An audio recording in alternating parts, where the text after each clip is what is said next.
Hi, Pep. Hi. Have you had any clarity on the Brazilian players that you've got and whether they will go with the national team they've been called up and whether they'll have to quarantine when they get back?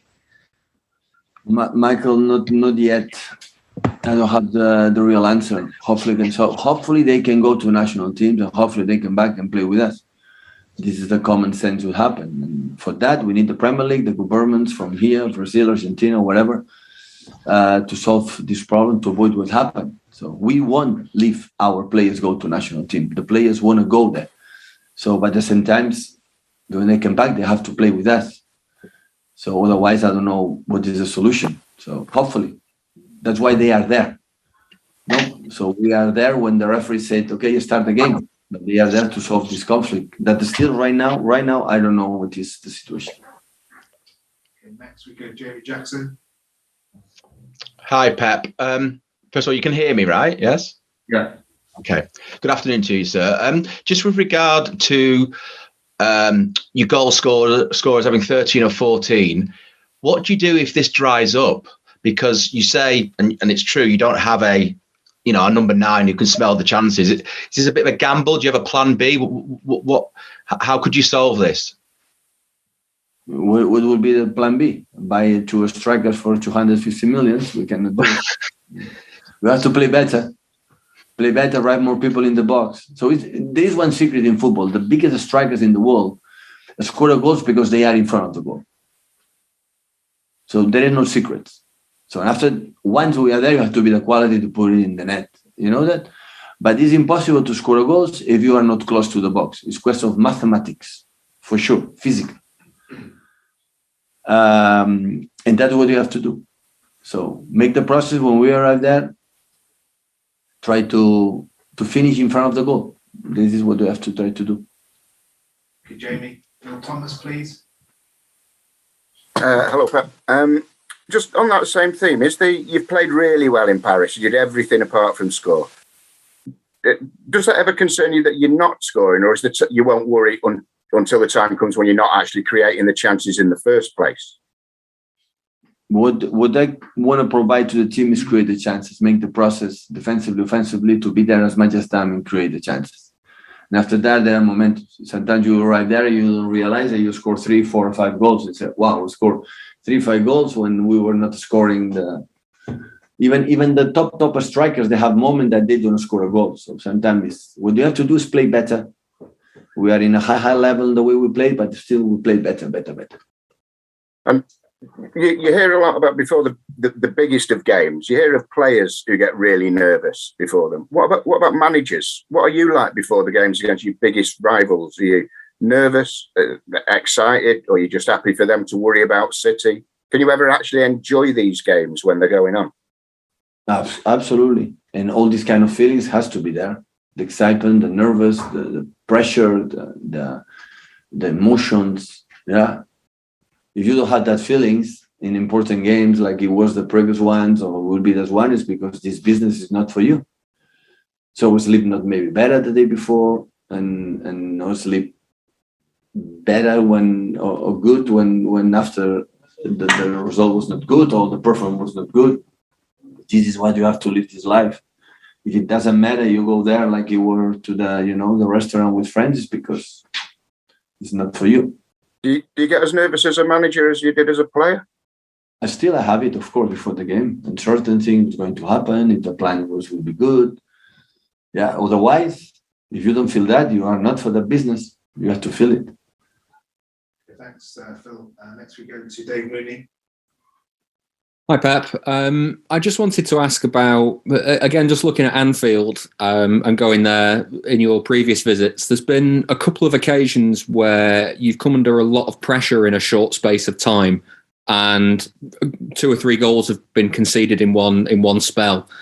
And then when you look at the victory there last season, 3 of City's goals came in a short spell as well. In these sorts of games, how do you deal with those moments of pressure? Do you have a plan to kind of cope with when you do come under immense pressure in these games? No, because I never know. I don't know who's going to score in a few minutes, in a few spell of time, like you say. So I don't know. I said the first season, like we played there, like we lost 1-0 goal Wijnaldum. The game was not good. That we didn't play. The rest we were, I would say, real good. Even losing 3-0 in Champions League, I know perfectly the way we played. It's difficult to score the play. We played the second one, and many games we show incredible personality playing there. So I'm not concerned about that. Even sometimes when it's not possible, it's because the opponent is good. So we know each other quite well. I know what he's going to do. I think he knows what we're going to do.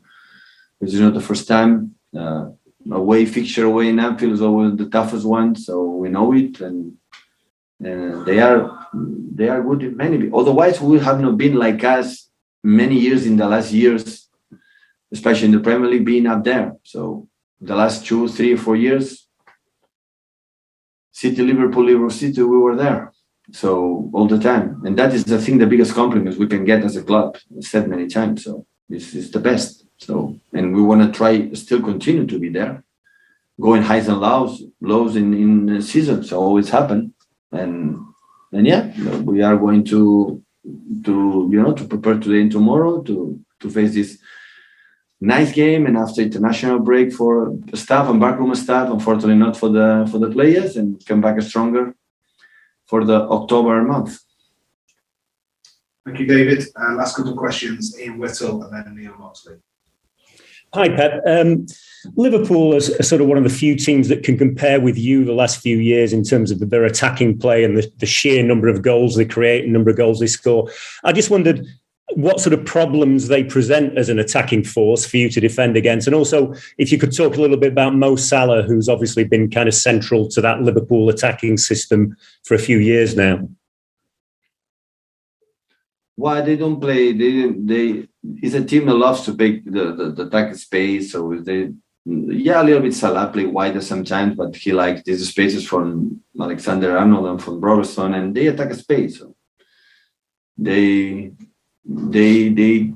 create a lot of gaps because their movements in behind, and they are wider from the fullbacks, and after they create a lot of spaces in the middle. So with high intensity in all senses.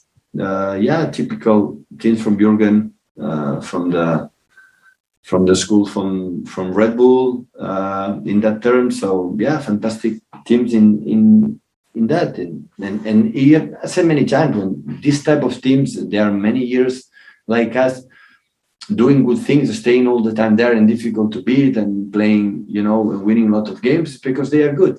No, try to look for many secrets, So it's because they are good. They won 1 Champions League, they won 1 Premier League. So and so it's because in all the time they are playing, competing. It doesn't matter what happened. It doesn't matter competition. And always I said, so I'm admire from Jurgen for that. It doesn't matter what happened. They try to do their game. They try to do whatever happened, and he knows. They know that we are the same. So it doesn't matter what happened. We go with the mistakes, with the weak points, but it doesn't matter. So we are who we are as a team. Man City is they are who we are as a team. We are going to go in this way. So it's going good, great. It's going bad, improve. So I don't know another way to do it. And the last years, it works. We're going to try to do it again. Neil Moxley? Hi, Pep. Rodri's performance last week against Chelsea was highlighted as being crucial to the victory at Stamford Bridge. There's all sorts of comparisons being made with the likes of Busquets. And do you think he's at that level at the moment? I've just wondered how you would evaluate his progress. And sometimes the players will come in one place and they are in the beginning they start well, and after they're high and lows, and sometimes when a player like him is so young, 22, 23 years old, it's because is he improving because he's accept or he has the willingness to say I can do better and listen and not tell him you have to do it because I'm saying you have to do it. Try to understand why it's better to do this than do that. Where are the spacers and defensively, offensively? And when he has the willingness to improve, to listen and say, yeah, I can do it. Like some periods in that period, maybe was not able to do it. Now he's able to do it. The results are there. I think even his margin to improve is absolutely higher. And all the time depend on them, on the players, especially with Rodri. And of course, I'm completely agree with you. So the last games he played was magnificent in terms of presence, but with the ball as well, not just to be there for a typical holding midfielder, like just defend. It's so important in our process, but I still have the feeling that he can improve. Still, he can make us play even better. And we are here to help him. If he's able to accept the challenge, he will become an exceptional holding midfielder all his career. Can I ask you just a further question? A couple of years ago, you had a nasty experience when you were on the bus going to Anfield. Would you hope they'd sorted all that out now? Hopefully, I wish it's not going to happen never, ever again. Hopefully. How bad was it for you? You cannot imagine. But I'm pretty sure the Liverpool police and the Liverpool people understood the situation is going to happen again.